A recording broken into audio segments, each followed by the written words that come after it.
For 5 centuries, it was the center of the world, a city of wisdom, light, and power. The jewel of the Abbasid Caliphate, Baghdad. But in the winter of 1258, a shadow fell upon the Tigris.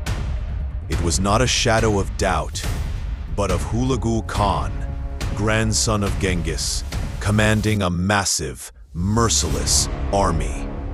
This is the story of the 13-day siege that erased the Islamic Golden Age. The story of how a caliph's arrogance led to a slaughter so profound, the waters of the Tigris River would run black with ink and red with blood.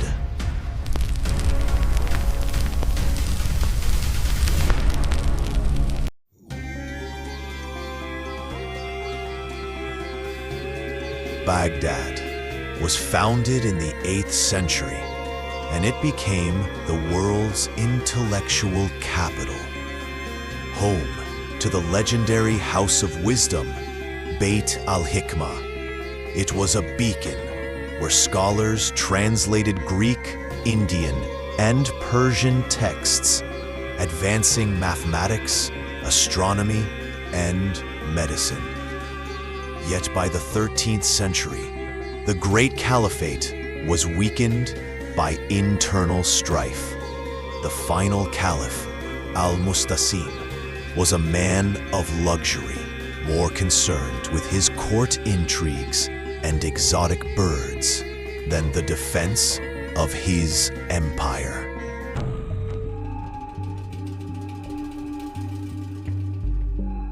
The caliph knew the threat.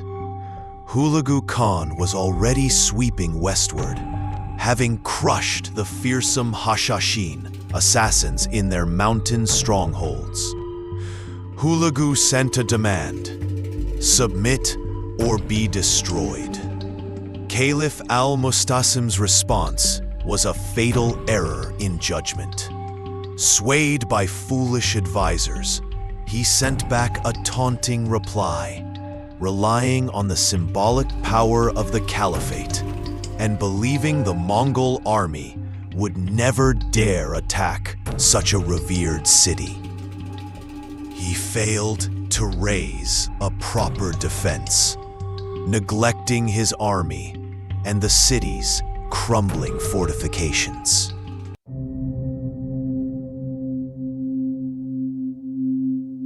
Hulagu accepted the refusal.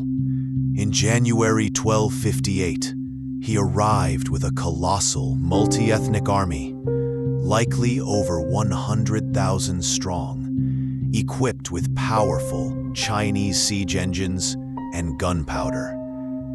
The short defense was disastrous. The caliph's 20,000-man cavalry rode out to meet the Mongols, but were immediately trapped when Mongol engineers broke the Tigris dikes, flooding the ground and drowning hundreds. The Mongol attack began in earnest on January 29th. The assault was relentless. In a matter of days, the sophisticated Mongol tactics breached the city's eastern wall. By February 5th, the fight was over.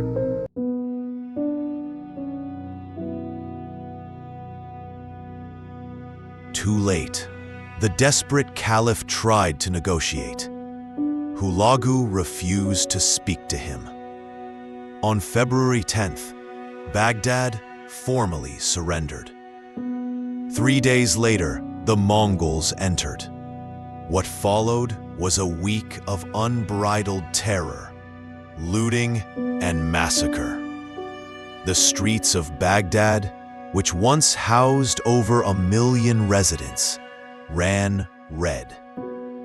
Estimates of the dead range wildly, but hundreds of thousands of civilians were slaughtered indiscriminately. Mosques, palaces, hospitals, and libraries were deliberately razed. The rich irrigation canals, the lifeblood of Mesopotamia, were destroyed. Baghdad was not just sacked, it was annihilated.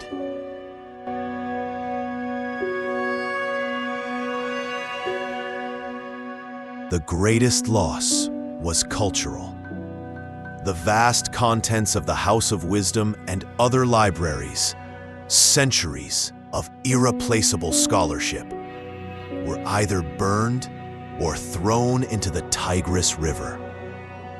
Eyewitness accounts describe the Tigris running black with the ink of millions of manuscripts.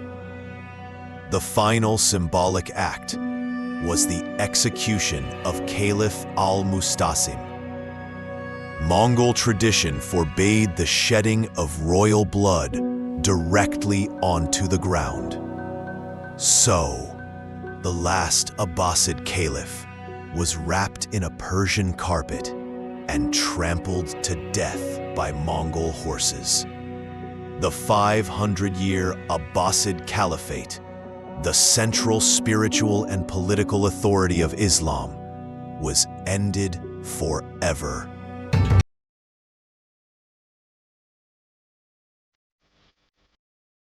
The fall of Baghdad in 1258 was a disaster of global magnitude. It extinguished the brightest flame of the Islamic Golden Age and left a scar across world history. The city lay in ruin for decades, and though it eventually recovered, it would never regain its former glory. It stands as a chilling reminder of how quickly power and knowledge can be wiped away when ambition and ignorance collide. If this story of the end of an empire resonated with you, please like this video and subscribe for more deep dives into world-changing events. Let me know in the comments below, what other historical collapse should we cover next?